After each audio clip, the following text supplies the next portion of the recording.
Have you ever wondered why you suddenly start making funny little sounds called hiccups? It all starts with your diaphragm, a muscle under your lungs that helps you breathe.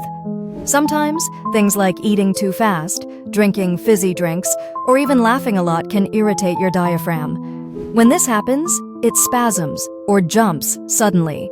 This quick movement makes you suck in air fast, and your vocal cords snap shut, causing the classic hic sound. Most hiccups go away on their own, but they're just your body's quirky way of reacting to a little surprise.